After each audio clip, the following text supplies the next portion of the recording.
Baik, baik Ibu, sudah siap catatannya Bu? Insya Allah kita akan mulai kajian sebentar lagi.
Tes.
Cek.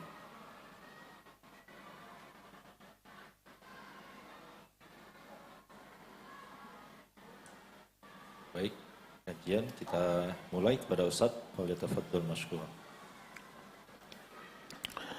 Bismillahirrahmanirrahim. Assalamualaikum warahmatullahi wabarakatuh. Alhamdulillahi hamdan kathiran tayyiban mubarakan fih, mubarakan alaih, kama yuhibbu rabbuna wa yardah. Wa ashhadu an la ilaha illallah wahdahu la syarika lah, wa ashhadu anna Muhammadan abduhu wa rasuluh, sallallahu alaihi wa ala alihi wa sahabatihi ajma'in, wa man tabi'ahum bi ihsanin ila yaumiddin, amma ba'd. Fa ikhwani wa akhwati fillah rahimani wa rahimakumullah. Kita lanjutkan pembahasan kitab At-Tauhid, memasuki bab yang ke-10. Penulis rahimahullah ta'ala menyebutkan babu ma ja'a fi dzabhi li ghairillah. Bab tentang menyembelih untuk selain Allah Subhanahu wa ta'ala. Bab ini membahas tentang salah satu bentuk kesyirikan. Dan kesyirikan ini sudah sangat tua. Namun sayangnya sampai hari ini masih ada orang yang melakukannya, bahkan di antara yang melakukannya masih mengaku sebagai muslim. Dan mereka anggap itu sebuah tradisi yang baik, yaitu tradisi tumbal dan sesajen. Mempersembahkan sembelihan untuk pengagungan dan pendekatan diri kepada selain Allah Subhanahu wa ta'ala. Maka ini adalah syirik besar. Kenapa? Karena menyembelih untuk pengagungan dan pendekatan diri itu adalah ibadah. Apa dalilnya itu adalah ibadah? Penulis rahimahullah menyebutkan beberapa dalil dari Al-Quran dan Sunnah. Dalil yang pertama, surat Al-An'am ayat 162-163. Allah Subhanahu wa ta'ala berfirman, Qul inna salati wa nusuki wa mahyaya wa mamati lillahi rabbil alamin. Katakan wahai Muhammad, sampaikan kepada mereka, sesungguhnya solatku dan nusukku. Makna nusuk di sini dijelaskan oleh banyak ulama ahli tafsir dari kalangan salaf adalah sembelihanku. Begitu pula hidupku dan matiku hanya untuk Allah Rabbul Alamin. La syarikalah, tidak ada sekutu baginya.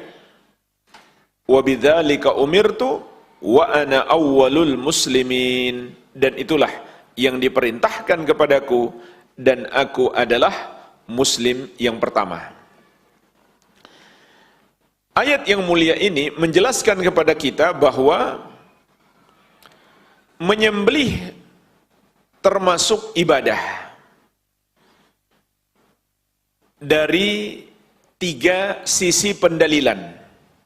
Yang pertama, menyembelih dalam ayat ini disebutkan bersama dengan solat.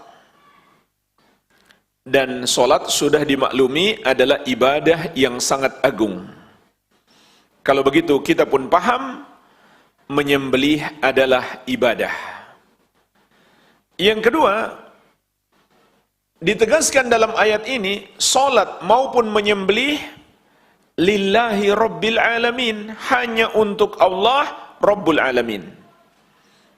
Berarti menyembelih dan solat adalah ibadah karena dikhususkan hanya untuk Allah Rabbul Alamin.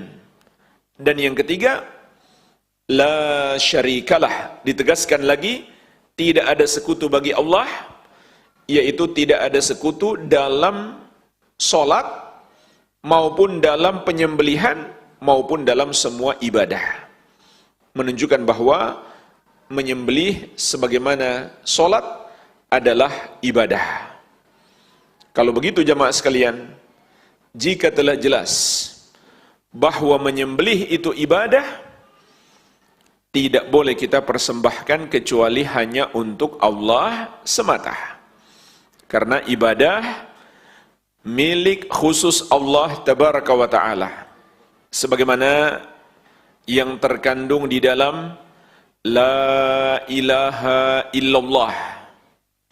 Sudah sering kita bahas, namun penting untuk selalu kita ingatkan, kalimat La ilaha illallah terdiri dari 2 bagian.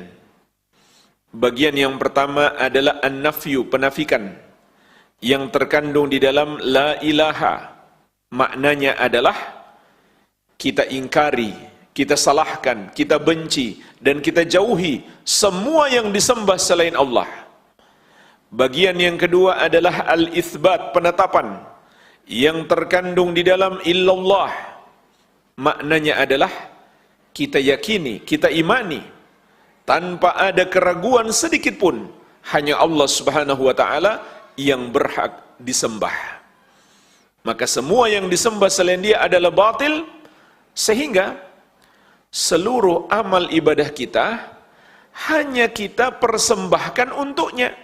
Tidak sedikit pun kita berikan kepada selainnya.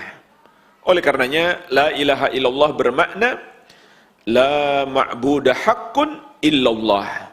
Tidak ada yang berhak disembah kecuali Allah Subhanahu wa ta'ala. Maka menyembelih termasuk ibadah yang sangat agung, hanya boleh diberikan untuk Allah semata. Hanya jemaah sekalian, ulama menjelaskan, menyembelih untuk selain Allah itu ada 3 macam. Tidak semuanya syirik. Menyembelih untuk selain Allah ada 3 macam. Yang pertama, menyembelih untuk memuliakan tamu atau untuk sekedar untuk memuliakan tamu dan untuk walimatul urus. Ini yang pertama. Ini menyembelih yang dianjurkan, yang disyariatkan. Menyembelih untuk selain Allah yang dianjurkan atau disyariatkan, yaitu menyembelih untuk memuliakan tamu dan resepsi pernikahan. Karena Nabi SAW mengatakan, "Man kana yu'minu billahi wal yawmil akhir falyukrim jarahu." Barang siapa beriman kepada Allah dan hari akhir, hendaklah dia muliakan tamunya. Ini ibadah yang sangat agung. Kalau ada tamu, kita sembelih kambing misalkan, untuk dimakan bersama tamu kita. Dan sang tamu pun akan semakin merasa dia dimuliakan. Maka ini akan semakin menguatkan hubungan antara sesama muslim. Apalagi kalau misalkan ada keluarga dari jauh. Ini patut dijamu. Nabi SAW juga mengatakan, "Aulim walau bisyatin." Buatlah resepsi pernikahan walau hanya dengan seekor kambing. Jadi ada modal untuk membeli seekor kambing, itu sudah cukup untuk menjalankan sunnah walimatul urus, resepsi pernikahan. Yang kedua, menyembelih untuk selain Allah yang hukumnya mubah, yaitu untuk sekedar kita makan sendiri atau kita perjualbelikan dagingnya. Maka ini hukumnya mubah. Dan yang mubah pun bisa menjadi ibadah kalau kita niatkan ibadah. Contoh, kita berdagang, kita niatkan karena Allah memerintahkan kita bekerja, Rasulullah SAW juga menyuruh kita bekerja. Maka saat itu menjadi ibadah, karena Nabi SAW mengatakan, "Innamal a'malu binniyat." Sesungguhnya amalan-amalan itu tergantung niat. Yang ketiga, menyembelih untuk selain Allah untuk pengagungan dan pendekatan diri. Maka inilah yang kita bahas. Ini termasuk kesyirikan. Namun hari ini orang-orang yang melakukannya menganggap itu suatu hal yang baik. Karena kata mereka, ini adalah tradisi, budaya bangsa yang sudah diwariskan turun-temurun. Sampai mereka namakan sebagai kearifan lokal. Padahal itu lebih pantas disebut kemungkaran lokal. Yaitu mereka menyembelih untuk sesajen, untuk tumbal, untuk persembahan kepada selain Allah. Bahkan di balik itu pun masih ada kesyirikan yang lain, yaitu mereka meyakini makhluk yang mereka persembahkan sesajen itu adalah penguasa di pantai mereka, penguasa di laut mereka. Ini adalah syirik yang lain, karena yang menguasai segala sesuatunya hanya Allah Subhanahu wa ta'ala. Mereka pun meyakini makhluk itu maha mampu menunaikan hajat mereka.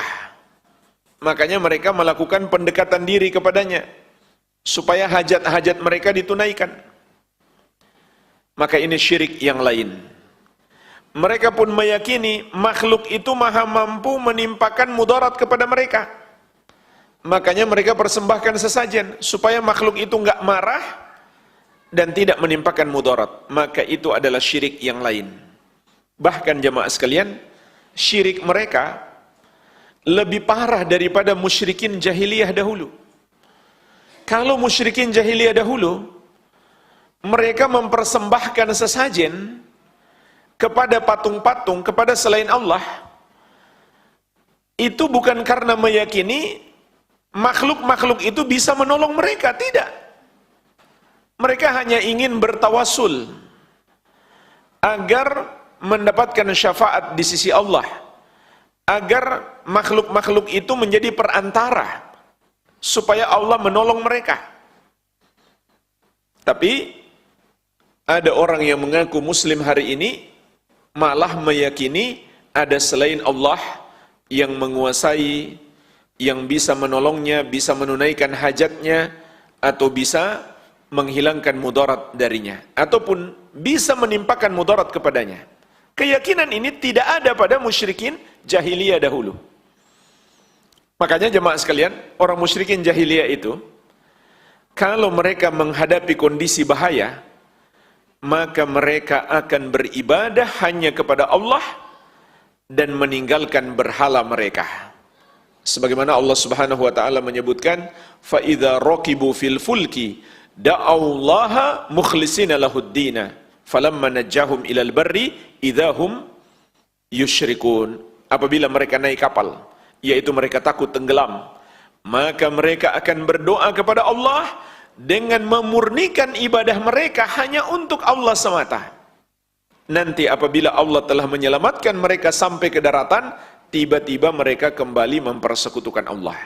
Jadi ini diantara keunikan orang musyrik dahulu. Kalau menghadapi bahaya, mereka mentauhidkan Allah, sehingga Allah pun menyelamatkan mereka. Karena mereka memang yakin hanya Allah yang bisa menolong mereka. Tapi subhanallah, ada orang hari ini yang mengaku muslim, ketika Allah Subhanahu wa taala berikan kenikmatan, panen mereka misalkan berhasil, apa yang mereka lakukan? Mereka berbuat syirik. Mereka persembahkan sesajen kepada makhluk yang mereka yakini telah menumbuhkan tanaman mereka. Ada yang tahu siapa makhluk tersebut? Namanya? Siapa? Maksud saya nama aslinya. Ada yang tahu nama aslinya? Nama aslinya adalah setan, yang mereka sebut Dewi Sri, makhluk khayalan. Setan yang menipu mereka, mengaku-ngaku sebagai dewa-dewi. Padahal orang musyrik jahiliyah meyakini yang menumbuhkan tanaman adalah Allah Subhanahu wa taala. Wa anzala minas samaa'i ma'an fa akhraja bihi minas thamarati rizqan lakum fala taj'alu lillahi andada wa antum ta'lamun. Allah Subhanahu wa taala yang menurunkan hujan kepada kalian dari langit. Lalu dengan hujan itu Allah tumbuhkan untuk kalian berbagai macam tanaman sebagai rezeki bagi kalian. Maka janganlah kalian mempersekutukan Allah dalam keadaan kalian mengetahui. Kalian mengetahui apa maksudnya? Kalian mengetahui Allah yang menurunkan hujan dan menumbuhkan tanaman. Bandingkan dengan sebagian orang yang mengaku muslim hari ini. Dia malah meyakini ada selain Allah yang menumbuhkan tanaman. Maka dari itu, setelah panen, mereka bikin acara sedekah bumi untuk mempersembahkan sesajen, sembelihan kepada yang mereka sebut Dewi Sri, atau nama aslinya setan, untuk mempersembahkan suatu pendekatan diri kepadanya dan pengagungan kepadanya. Ini ketika dalam keadaan Allah memberikan nikmat. Namun ketika terjadi musibah, apa yang mereka lakukan? Bukannya bertobat, seperti yang dilakukan musyrikin jahiliyah dahulu, mereka bertobat kalau menghadapi kondisi genting. Tapi orang musyrik hari ini, meskipun sebagian mereka masih mengaku muslim, apa yang mereka lakukan? Mereka katakan, kayaknya sesajen kemarin masih kurang, makanya terjadi musibah. Mari kita bikin lagi acara sedekah bumi, sedekah laut, sesajennya harus lebih besar lagi. Kemarin cuma seekor kambing, sekarang sapi. Jadi subhanallah, bukannya tobat, malah tambah berbuat syirik. Ini bukan lagi budaya jahiliyah, lebih parah daripada jahiliyah. Lebih parah daripada jahiliyah. Kemudian jemaah sekalian, di sini juga perlu kita pahami, mereka telah terjerumus dalam banyak dosa, bukan hanya syirik. Itu juga pemborosan dan penyia-nyiaan harta. Padahal dengan jelas Allah Subhanahu wa taala mengingatkan, wala tubadzir tabdzira innal mubadzirina kanu ikhwanas syayatin. Jangan kamu berlaku boros, karena orang-orang yang boros itu adalah teman-temannya setan, saudara-saudaranya setan. Innallaha yakrahu lakum thalathan. Kata Nabi SAW, Allah membenci bagi kalian 3 hal. Qila wa qal wa kathratas su'al wa idha'atal mal. Yang pertama yang Allah benci, qila wa qal, suka menyebarkan desas-desus, suka menyebarkan berita-berita yang tidak bermanfaat, apalagi yang belum jelas kebenarannya, apalagi yang sudah jelas hoax. Yang kedua, Allah benci bagimu banyak meminta-minta, suka minta-minta harta orang, atau tafsiran lain suka bertanya-tanya hal yang tidak bermanfaat kepada guru, kepada ustadz. Banyak nanya tapi nggak manfaat yang dia tanyakan. Contoh, dia bertanya hal-hal yang hukumnya mustahil terjadi, atau hampir tidak mungkin terjadi pada dirinya, tapi dia tanyakan. Seperti ada orang yang bertanya, kalau sudah sampai di bulan gimana cara berwudu? Gimana cara tayamum? Entah kapan dia mau ke bulan. Kata ustadznya, nanti kalau sudah mau berangkat kabari saja. Yang ketiga yang Allah benci adalah idha'atul mal, menyia-nyiakan harta. Bayangkan seekor kerbau mereka sembelih, kemudian kepalanya dilempar ke laut. Itu penyia-nyiaan harta. Atau mereka tanam di tanah. Coba kalau dibikin sop, satu kepala kerbau itu bisa jadi berapa mangkuk untuk diberi makan kepada orang-orang miskin. Itu sudah jelas pahalanya sedekah, tapi cuma dibuang ke laut. Namun pertanyaannya, bagaimana dengan sisa badan kerbau tersebut? Itu mereka apakan? Ada yang tahu? Dimakan kan? Maka itu adalah memakan yang haram. Sebagaimana Allah ingatkan di surat Al-Baqarah ayat 173. Innama harrama alaikumul maytah waddam walahmal khinzir wama uhilla bihi lighairillah. Allah Subhanahu wa ta'ala hanyalah mengharamkan atas kalian memakan bangkai yaitu hewan yang tidak disembeli dengan cara yang syar'i, meminum darah, memakan daging babi, dan memakan hewan yang dipersembahkan untuk selain Allah. Lihat, hewan persembahan untuk selain Allah disebutkan keharaman memakannya bersama dengan daging babi, darah, dan bangkai. Haram dimakan. Meskipun ketika menyembelih dia sebut bismillah, itu nggak pengaruh. Kalau dia niatkan untuk pengagungan kepada selain Allah, maka itu syirik.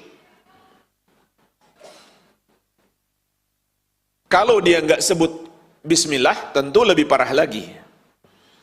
Dan memakan hewan yang tidak disebut bismillah padanya tatkala disembelih itu juga haram. Sebagaimana dalam surat Al-An'am ayat 121.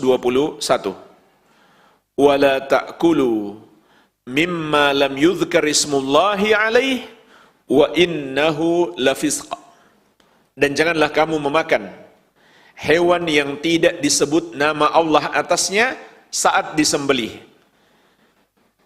karena itu adalah kefasikan, yaitu menyembelih tanpa menyebut nama Allah itu adalah kefasikan. Berarti dia lakukan dengan sengaja tanpa menyebut nama Allah Subhanahu wa taala. Maka kalau begitu, jika seorang muslim menyembelih lupa menyebut nama Allah, maka boleh dimakan. Tapi kalau dia sengaja, maka tidak boleh dimakan. Apalagi jika ternyata hewan itu disembelih untuk pengagungan kepada selain Allah Subhanahu wa taala. Maka meskipun disebut bismillah, tetap saja haram dimakan.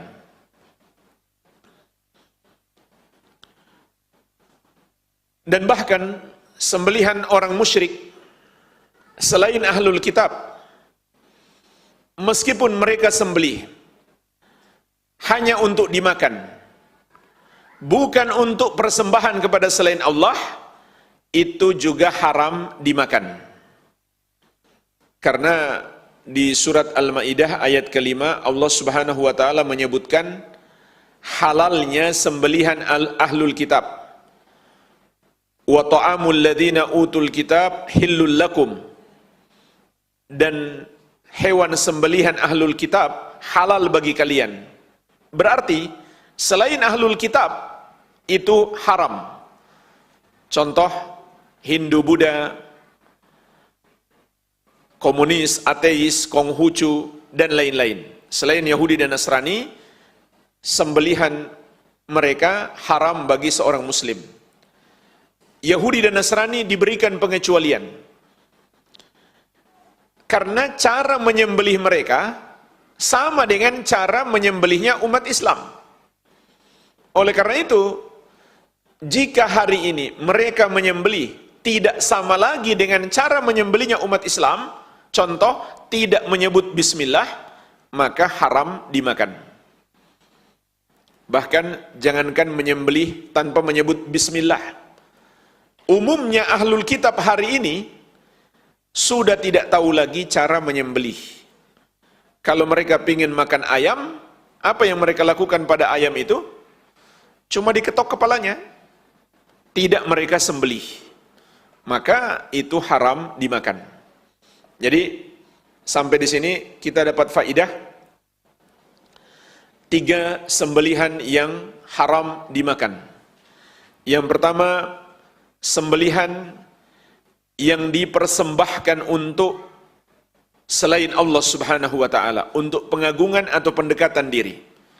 Meskipun yang menyembelihnya menyebut bismillah, ini haram dimakan. Berdasarkan nas yang tegas dalam Al-Quran. Yang kedua, hewan yang disembelih tanpa menyebut nama Allah Subhanahu wa taala. Atau menyebut nama Allah juga menyebut selain nama Allah, maka ini juga syirik. Karena dia menduakan Allah dalam menyembelih, dalam meminta tolong ketika menyembelih. Yang ketiga, hewan yang disembelih oleh kaum musyrikin selain ahlul kitab. Ahlul kitab boleh kita makan dengan syarat cara menyembelih mereka sama dengan cara umat Islam, minimalnya dia menyebut bismillah dan dia sembelih di leher dengan memutuskan 2 urat tebal. Begitu pula jalur makanan dan udara atau nafas. Jadi ini tambahan dosa mereka, memakan yang haram. Ada lagi cara lain yang mereka lakukan yang merupakan tambahan dosa, yaitu membuang hewan hidup-hidup ke laut. Mungkin sudah malas menyembelih, mereka bawa ke tengah laut atau ke tengah sungai seekor kerbau atau seekor kambing, lalu mereka buang hidup-hidup sebagai penyembahan. Maka di sini mengandung kezaliman kepada hewan tersebut, membiarkan dia mati dalam keadaan tersiksa, yaitu mati tenggelam, dan itu kan butuh waktu yang cukup lama untuk dia mati. Beda ketika disembelih, dia bisa langsung mati. Maka dianjurkan dalam menyembelih itu digunakan pisau yang tajam, supaya dia tidak lama matinya. Jadi mereka yang menyembelih untuk selain Allah, kemungkarannya sangat banyak yang mereka lakukan, bukan hanya sekedar syirik menyembelih kepada selain Allah. Masih ada syirik yang lain, masih ada pula dosa-dosa yang lain. Dan kalau kita fikir-fikir jamaah sekalian, ini enggak masuk akal sebetulnya. Bertentangan dengan logika yang sehat. Meyakini ada penguasa selain Allah, padahal itu hanyalah makhluk yang lemah. Kemudian mereka persembahkan sesajen untuknya karena meyakini dia maha mampu menolong mereka, atau karena mereka takut dia bisa menimpakan mudarat kepada mereka, makanya harus dikasih tumbal. Ini enggak masuk akal sehat, bertentangan dengan akal sehat. Begitu pula hewan yang bisa kita gunakan untuk sedekah, sudah jelas-jelas pahalanya. Banyak pula orang miskin yang membutuhkan, cuma dibuang ke laut, ditanam di tanah. Kalaupun dimakan, berarti memberi makan yang haram. Maka ini bertentangan dengan akal sehat. Yang sudah jelas pahalanya, tidak mereka lakukan. Yang cuma berdasarkan khayalan, berdasarkan tradisi yang tidak jelas, malah mereka lestarikan. Kita masuk ke dalil yang kedua. Surat Al-Kautsar ayat ke-2. Allah Subhanahu wa taala berfirman, "Fasholli li rabbika wanhar." Salatlah dan menyembelihlah hanya untuk Rabbmu. Maka salatlah dan menyembelihlah hanya untuk Rabbmu. Ayat ini menunjukkan kepada kita menyembelih seekor hewan termasuk ibadah dari 2 sisi. Yang pertama, menyembelih dalam ayat ini disebutkan bersama dengan solat. Dan solat sudah dimaklumi adalah ibadah yang sangat agung. Kalau begitu menyembelih juga ibadah. Yang kedua, ayat ini memerintahkan kepada kita untuk mengkhususkan solat dan penyembelihan hanya untuk Allah. Berarti kita pun paham, sebagaimana solat, menyembelih juga adalah ibadah. Kalau begitu, kita hanya boleh menyembelih untuk Allah Subhanahu wa taala semata. Maka menyembelih untuk selain Allah adalah syirik besar. Jadi kalau sudah jelas menyembelih itu adalah ibadah, nggak ada gunanya mereka mengatakan, saya kan nggak niat ibadah, saya masih sholat kok, saya menyembelih untuk sesajen itu nggak niat ibadah. Sama saja, biarpun dia nggak niat ibadah, tapi dalam syariat itu adalah ibadah. Maka dia telah terjerumus syirik. Maka ayat yang mulia ini menegaskan kepada kita, menyembelih adalah ibadah, mempersembahkannya untuk selain Allah adalah syirik. Dan juga jamaah sekalian, dua dalil yang telah kita bahas menunjukkan kepada kita betapa agungnya ibadah menyembelih. Karena disebutkan bersama dengan solat. Dan solat adalah ibadah yang paling agung. Menyembelih disebutkan bersama dengan solat. Berarti ibadah menyembelih adalah ibadah yang sangat agung. Ditambah lagi, dalam ayat ini, kita disuruh solat dan menyembelih untuk mensyukuri nikmat yang sangat besar. Nikmat apa itu? Lihat ayat sebelumnya. Nikmat apa? Inna a'tainakal kautsar. Sesungguhnya kami telah menganugerahkan kepadamu wahai Muhammad al-kautsar. Untuk bersyukur atas nikmat al-kautsar, solatlah dan menyembelihlah hanya untuk Rabbmu. Dan nikmat al-kautsar adalah nikmat terbesar. Karena al-kautsar itu maknanya ada dua. Yang pertama, sungai di surga. Artinya, Nabi kita dan pengikut beliau sallallahu alaihi wasallam sudah pasti masuk surga.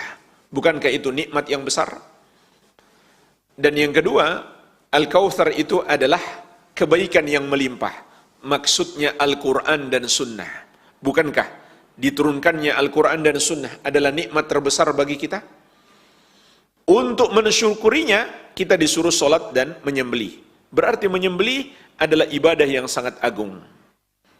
Dan menyembelih dalam Islam ada tiga. Menyembelih yang merupakan ibadah ada tiga. Yang pertama, udhiyah, untuk kurban.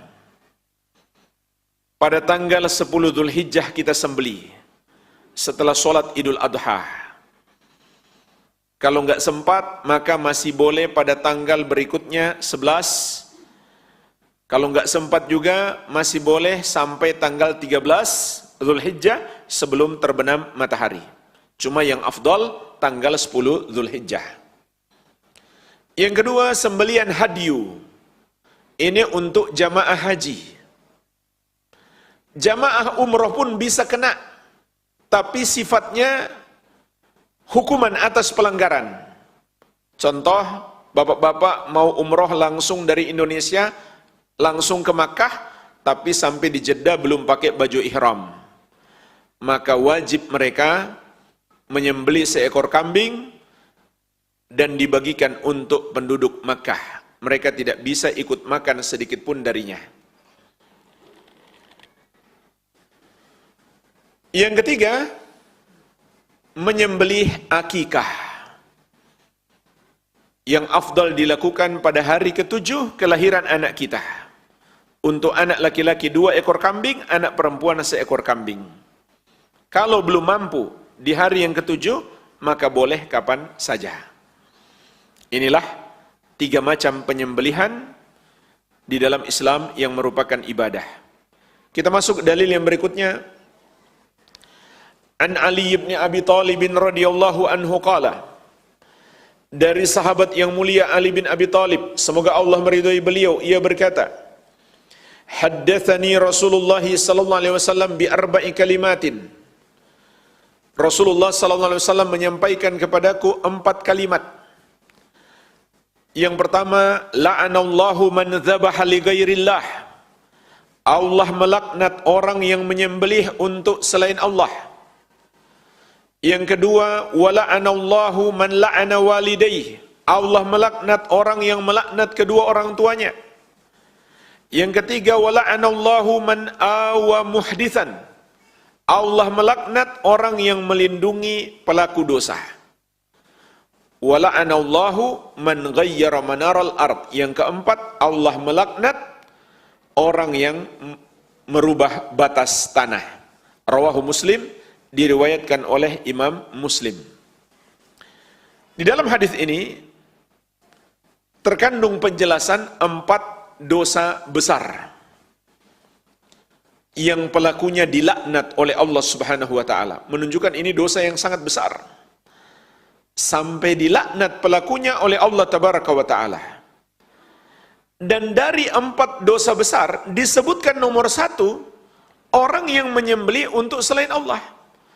Jadi dari 4 ini yang paling besar dosanya adalah menyembelih untuk selain Allah. Kenapa? Karena itu adalah syirik. Dilaknat pelakunya. Tapi orang yang melakukannya malah menganggap itu suatu kebaikan. Mereka anggap itu tradisi budaya bangsa yang baik, yang patut dilestarikan. Kalau perlu dijadikan wisata budaya. Kalau perlu didukung oleh pemerintah. Agar disiarkan, agar orang-orang berdatangan. Na'udzubillah. Padahal pelakunya dilaknat oleh Allah Subhanahu wa taala. Kita pun nggak boleh dekat-dekat dia. Nanti kita dilaknat oleh Allah Tabaraka wa taala, kecuali kita datang kepadanya untuk berdakwah.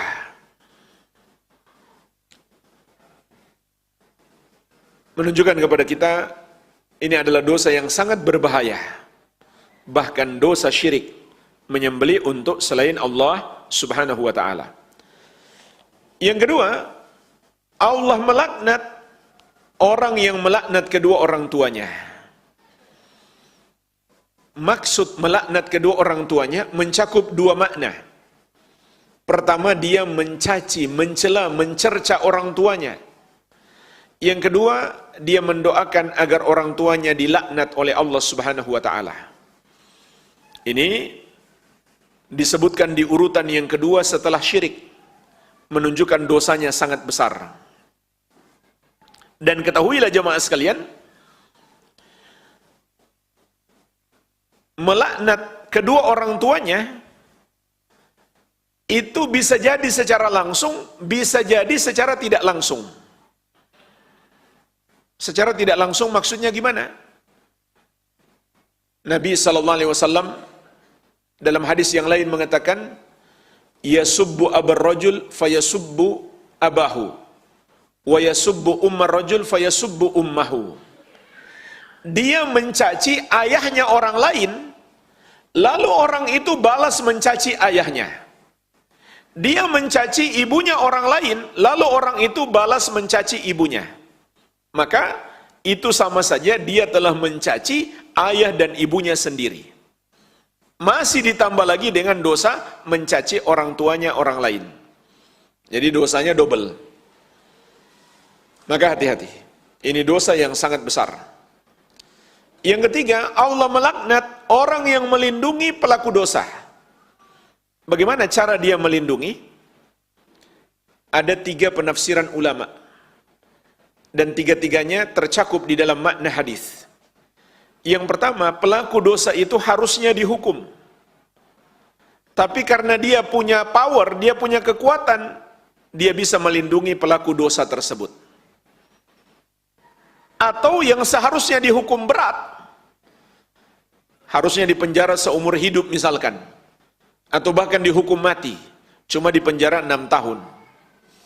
Karena dia punya power, dia bisa lindungi pelaku dosa itu. Maka dia dilaknat oleh Allah Subhanahu wa taala. Ini yang pertama. Yang kedua, dia membantu pelaku dosa itu. Dia menolong mereka agar bisa berbuat dosa. Makanya Nabi SAW juga melaknat orang yang makan riba, yang memberi makan, dan semua yang turut membantu, yang mencatat transaksinya dan yang menjadi saksinya. Bukan hanya pelakunya, pembantunya juga dilaknat oleh Allah Subhanahu wa taala. Sebagaimana kata sahabat Jabir radhiyallahu anhu, la'ana Rasulullah sallallahu alaihi wasallam akila riba wa mukilahu wa katibahu wa syahidai wa qalahum sawa. Rasulullah sallallahu alaihi wasallam melaknat orang yang makan riba, yang memberi makan riba, yang menjadi penulis transaksinya, pegawai bank riba misalkan, dan 2 orang saksinya. Dan beliau bersabda, mereka semuanya sama. Karena mereka tolong-menolong dalam dosa. Padahal Allah Azza wa Jalla telah mengingatkan, wala ta'awanu 'alal itsmi wal udwan. Jangan kamu tolong-menolong dalam dosa dan permusuhan. Yang ketiga, termasuk orang yang membantu pelaku dosa adalah orang yang diam saja, tidak berusaha menegurnya, tidak berusaha mencegahnya, maka dia pun sama saja telah membantu secara tidak langsung tersebarnya dosa itu. Oleh karenanya di surat Al-Anfal ayat ke-25 Allah Subhanahu wa taala memberi ancaman, wattaqu fitnatan la tusibanna alladhina zalamu minkum khassah. Takutlah kamu kepada azab yang tidak saja menimpa orang-orang zalim di antara kamu secara khusus. Artinya orang baik pun bisa kena. Kenapa? Mereka diam saja, tidak menegur orang-orang yang zalim tersebut. Kemudian dosa yang keempat yang dilaknat oleh Allah Subhanahu wa taala pelakunya adalah orang yang merubah batas tanah. Maksudnya adalah tanah milik orang lalu dia kuasai sendiri atau dia masukkan dalam kepemilikannya. Misalkan dia rubah patoknya sehingga tanah milik orang masuk dalam kepemilikannya. Atau dia kuasai sendiri padahal milik orang secara umum. Contoh, jalan umum dia kuasai untuk lahan parkirnya. Maka ini tidak dibenarkan, ini zalim kepada banyak orang. Nah, yang paling parah apa? Bikin hajatan di tengah jalan. Undang lagi penyanyi dangdut untuk menyebarkan kemungkaran di tengah-tengah masyarakat. Orang sekampung nggak bisa lewat gara-gara mereka bikin hajatan di tengah jalan. Maka ini termasuk kezaliman yang sangat berbahaya. Ada penafsiran lain, termasuk kata para ulama, orang yang merubah tanda-tanda perjalanan seperti tanda-tanda lalu lintas. Dia rubah-rubah sehingga membuat orang di jalan kesulitan, bahkan terjadi kecelakaan.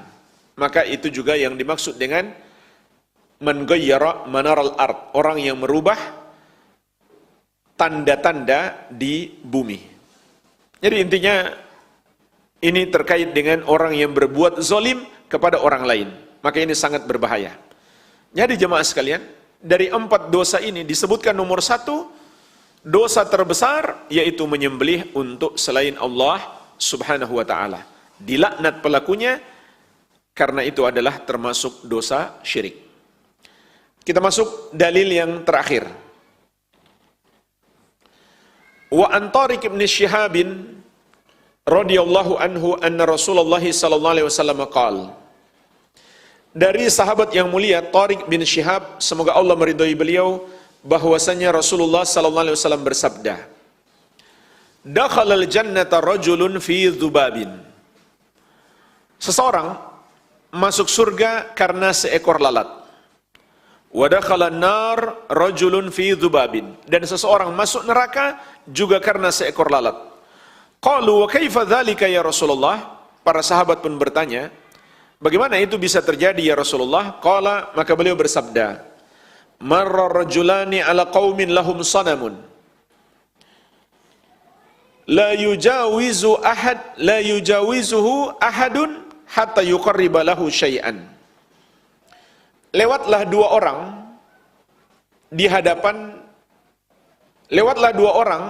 di hadapan satu kaum yang memiliki berhala.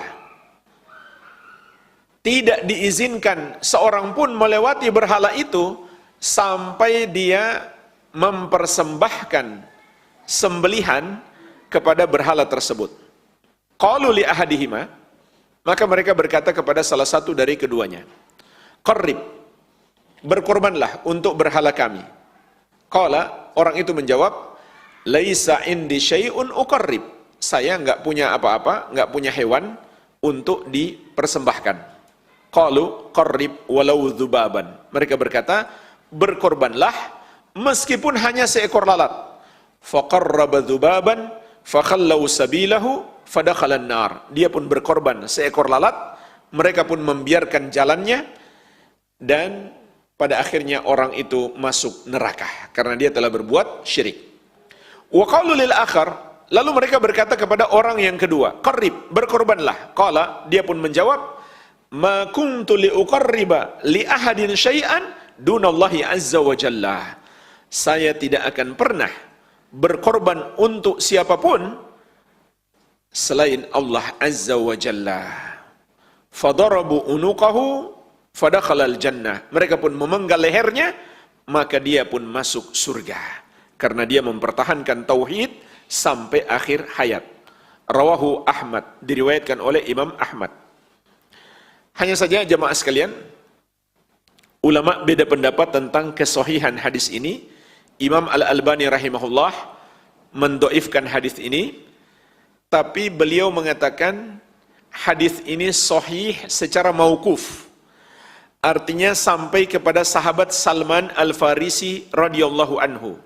Jadi yang sahih ini adalah kisah umat terdahulu yang diceritakan oleh sahabat Salman Al-Farisi radhiyallahu anhu, bukan hadis Nabi Muhammad sallallahu alaihi wasallam. Yang punya buku bisa ditulis sebagai keterangan. Yang sahih menurut Imam Al-Albani rahimahullah, ulama ahli hadis, bahwa hadis ini dhaif. Sedangkan yang sahih adalah dari ucapan atau kisah yang diceritakan sahabat yang mulia Salman Al-Farisi radhiyallahu anhu.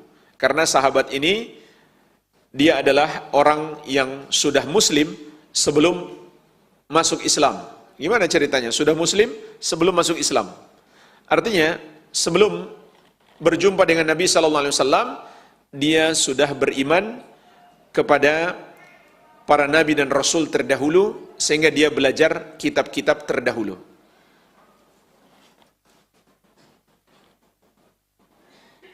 Pelajaran yang bisa kita petik dari hadis ini atau kisah ini jelas bahwa menyembelih untuk selain Allah adalah syirik. Meskipun yang disembelih hanya seekor lalat. Meskipun lalat itu kalau dipersembahkan untuk Allah tentu tidak sah. Ayam pun tidak sah. Andai seseorang menyembelih 1000 ekor ayam untuk berkurban, itu tidak sah. Karena yang boleh menjadi hewan kurban itu hanya 3, onta, sapi, dan kambing. Semua jenis sapi termasuk kerbau, semua jenis kambing, apapun. Kalau seseorang menyembelih seekor ayam untuk persembahan kepada Allah, itu tidak sah. Tapi kalau dia persembahkan kepada selain Allah, maka itu tetap dihukumi sebagai syirik. Jadi hadis ini menunjukkan menyembelih untuk selain Allah adalah syirik. Dan hadis ini juga mengingatkan kita betapa bahaya dosa syirik. Menyebabkan pelakunya masuk neraka. Bukan hanya masuk neraka, bahkan kekal di dalamnya untuk selama-lamanya, sebagaimana sudah kita bahas bahaya syirik di bab yang keempat. Hadis ini juga memberi pelajaran kepada kita keutamaan orang yang bersabar, istiqamah di atas tauhid sampai dia berpisah dengan hidup ini, maka dia pasti masuk surga. Dan hadis ini juga menunjukkan kepada kita bahwa bahaya apapun di dunia ini, termasuk bahaya kematian, itu nggak ada apa-apanya dibandingkan bahaya dosa syirik. Sehingga mati lebih baik bagi seorang muslim daripada terjerumus dalam dosa syirik. Sebagaimana di hadis yang lain, Nabi SAW mengatakan, la tusyrik billahi syai'an wa in qutti'ta wa hurrikta. Jangan kamu persekutukan Allah dengan sesuatu apapun, meskipun kamu dibunuh dengan cara yang paling kejam, yaitu dicincang-cincang atau dibakar. Karena bahaya kematian itu hanya sebentar saja. Setelah ruh berpisah dari jasad, tidak lagi ada rasa sakit kematian, tidak ada lagi sedikit pun rasa sakit di dunia yang tersisa. Kalau ruh sudah berpisah dari jasad. Tetapi orang yang berbuat syirik sudah menantinya azab yang sangat pedih dan kekal abadi. Cuma jemaah sekalian, pada umat Islam, kalau dipaksa oleh musuh untuk berbuat syirik dengan paksaan yang mengandung ancaman berbahaya, seperti dibunuh atau dibunuh keluarganya atau dihilangkan anggota tubuhnya, maka syariat mengizinkan dia melakukan kekafiran hanya secara zahir, hatinya tetap menolak. Ini boleh. Sebagaimana di surat An-Nahl, illa man ukriha wa qalbuhu mutmainnum bil iman. Kecuali orang yang dipaksa dan hatinya tetap beriman. Kalau hatinya setuju, maka dia kafir. Meskipun karena dipaksa. Karena hati nggak mungkin dipaksa. Mereka kan nggak tahu isi hatinya. Namun kalau dia mau sabar, meskipun mati, itu juga boleh. Dua-duanya boleh bagi umat Islam. Karena hadis ini berbicara tentang kisah umat terdahulu. Sepertinya umat terdahulu tidak punya pilihan yang kedua, hanya satu pilihan, bertauhid atau mati. Maka mereka memilih tauhid, tidak peduli meskipun harus kehilangan nyawa. Walhamdulillah, inilah penjelasan singkat bab yang ke-10 tentang salah satu bentuk kesyirikan yang hari ini masih terjadi. Semoga Allah Subhanahu wa taala memberi manfaat apa yang sudah kita pelajari. Wabillahi taufik. Cik, ya. Jazakallahu khair, barakallahu fiik Ustaz atas ilmu yang disampaikan kepada kami semua dan menjadi amal pemberat timbangan kebaikan di akhirat kelak. Amin ya rabbal alamin. Bagi jamaah sekalian yang ingin bertanya, silakan ke nomor 081180333389, 081180333389. Atau bagi jamaah yang berada di masjid bisa bertanya melalui tulisan atau juga bertanya langsung dengan mikrofon.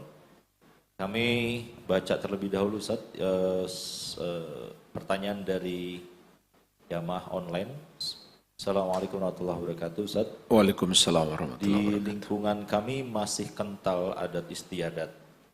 Apakah sholatnya sah orang yang masih melakukan kesyirikan atau membuat sesajen? Yang kedua, bagaimana cara bertaubat bagi orang yang dari dulu membuat sesajen dan juga menggunakan jalan umum untuk acara walimah tadi Ustaz? Baik. Yang pertama, sholatnya tertolak. Sholatnya tidak sah kalau dia berbuat dosa syirik. Karena dosa syirik itu adalah kekafiran. Sementara Allah Subhanahu wa taala menegaskan di surat At-Taubah ayat ke-54, "Wa ma mana'ahum an tuqbala minhum nafaqatuhum illa annahum kafaru billahi wa birrasulih." Dan tidak ada yang menghalangi diterimanya sedekah-sedekah mereka kecuali karena mereka kufur kepada Allah dan Rasulnya. Juga di surat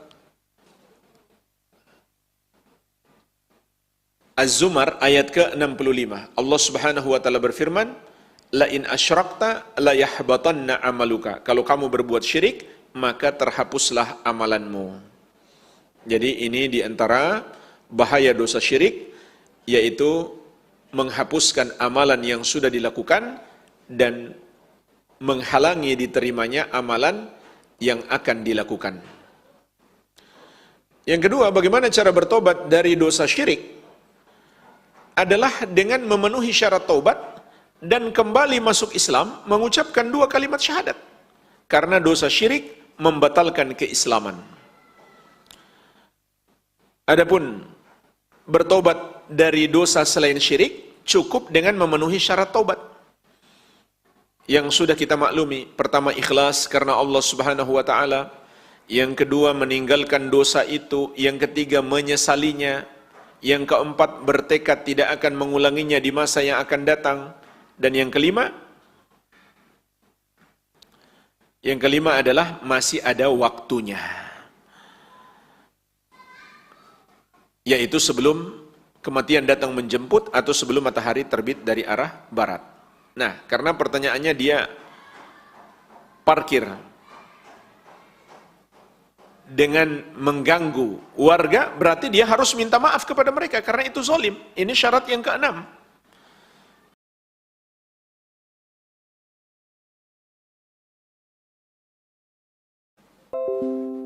Ya, selanjutnya Ustaz, ada pertanyaan tentang tadi menggeser batas tanah.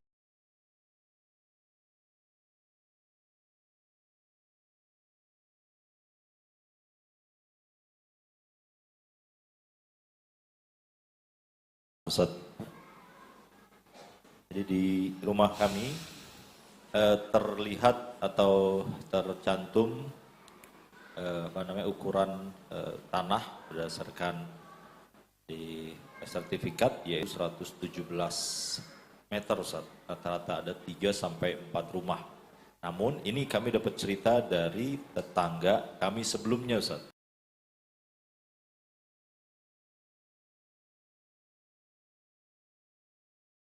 Belum kami membeli rumah tersebut. Namun 4 rumah tersebut sebelumnya telah dikurangi ukurannya menjadi 112, jadi masing-masing 5 meter di bagian belakangnya dengan alasan bahwa punya orang atau biasa adat dari salah satu suku yang ada di Jakarta seperti itu Ustaz.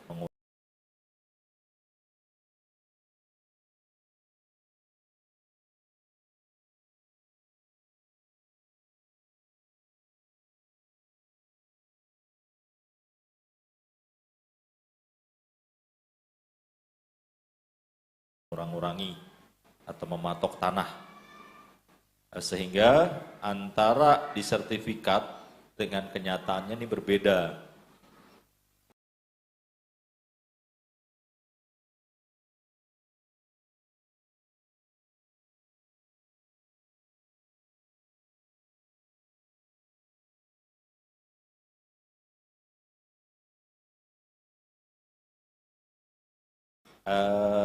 Yang mengurangi batas tanah ini selalu memakai apa ya bahasanya Ustaz, bahasa kitanya tuh kekerasan lah, sampai mengancam-ngancam dengan celurit atau golok sebelum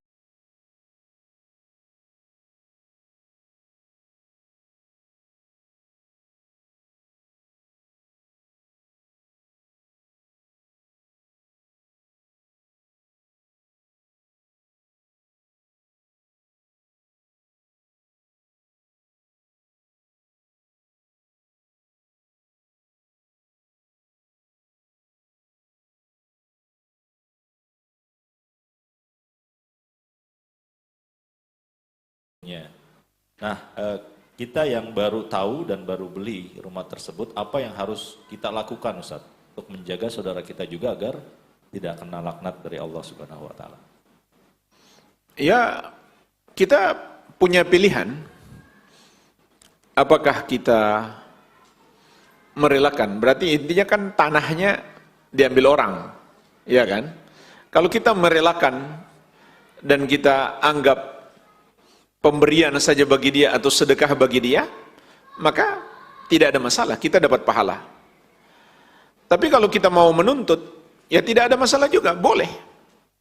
Boleh kita menuntut, mengambil kembali, kalau dia bersikeras, kita boleh laporkan kepada pemerintah. Tidak masalah, itu hak kita.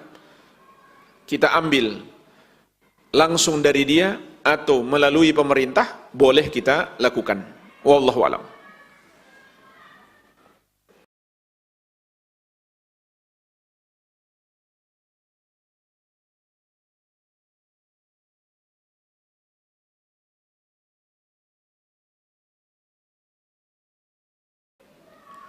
Ya Ustaz. Selanjutnya Ustaz, ini ada berkaitan juga dengan tadi penggunaan jalan raya Ustaz. Pertanyaannya bagi orang-orang yang menggunakan jalan untuk sholat id Ustaz. Karena sholat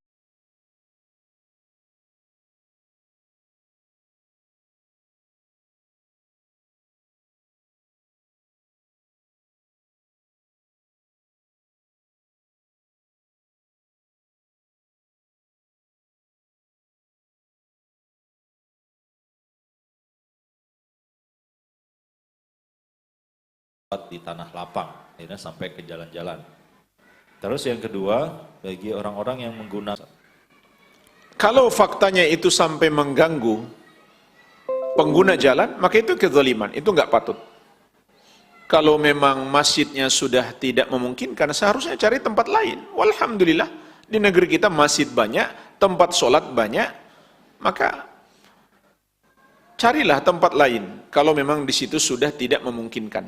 Intinya kalau sampai mengganggu pengguna jalan, maka itu adalah kezaliman. Wallahu alam.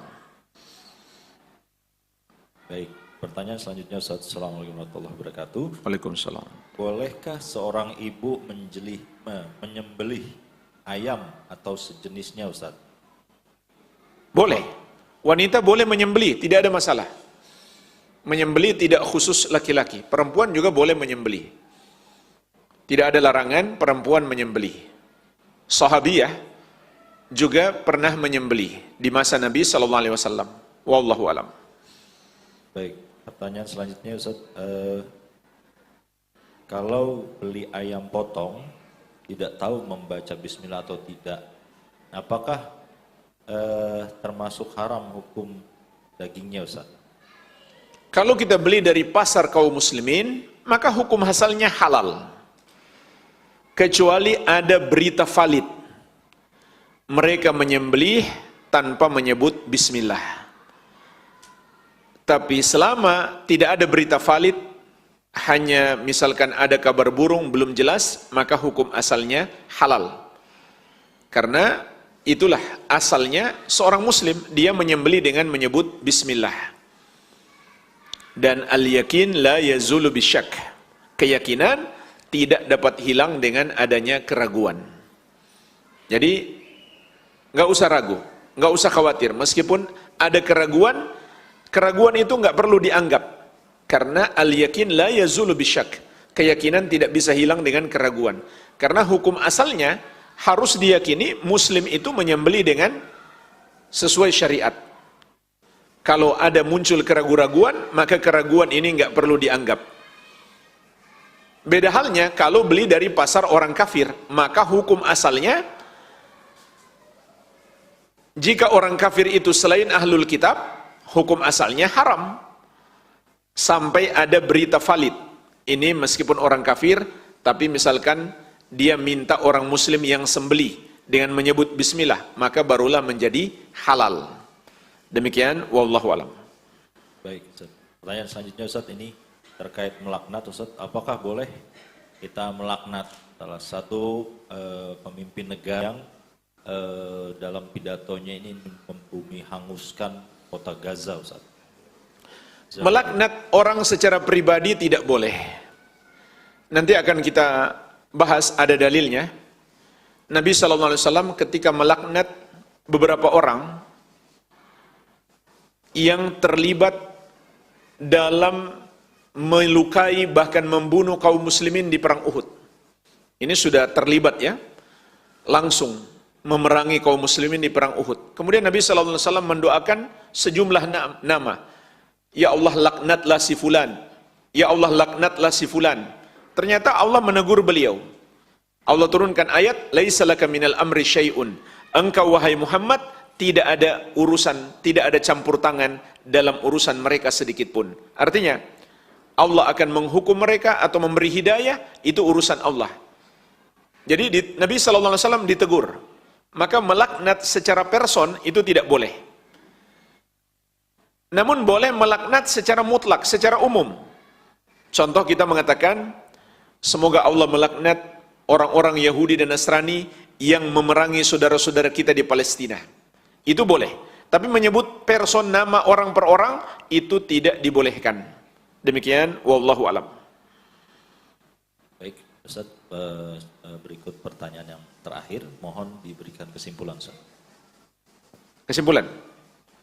Kesimpulannya adalah, seluruh amal ibadah kita hanya boleh dipersembahkan untuk Allah Subhanahu wa Ta'ala yang satu saja. Dialah yang maha besar, yang maha kuasa, yang maha agung, yang menciptakan segala sesuatu, yang menguasai dan mengatur seluruh makhluk, yang memberikan nikmat kepada kita, yang mencurahkan rezeki, maka hanya Dia yang berhak disembah. Semua yang disembah selain Dia adalah batil. Sebagaimana firman-Nya, "Dzalika bi anna Allaha huwal haq wa anna ma yad'una min dunihi huwal batil." Yang demikian itu, Dialah Allah, sesembahan yang benar, dan semua yang mereka sembah selain Dia adalah batil, salah, tidak benar. Wa anna Allaha huwal aliyul kabir, dan bahwasanya Allah Dialah yang maha tinggi lagi maha besar. Semua selain Dia rendah, semua selain Dia kecil, hina dan lemah. Maka hanya Dia yang berhak disembah, dan menyembah kepada selain Dia adalah suatu kebodohan. Semoga bermanfaat. Lebih dan kurangnya saya mohon maaf. Wabillahi taufik. Subhanakallahumma wabihamdik. Asyhadu an la ilaha illa anta. Astaghfiruka wa atubu ilaik. Wa sallallahu ala nabiyina Muhammadin wa alihi wasallam. Walhamdulillahi rabbil alamin. Wassalamualaikum warahmatullahi wabarakatuh. Waalaikumsalam warahmatullahi wabarakatuh. Jazakallahu khair. Barakallahu fiik Ustaz atas ilmunya.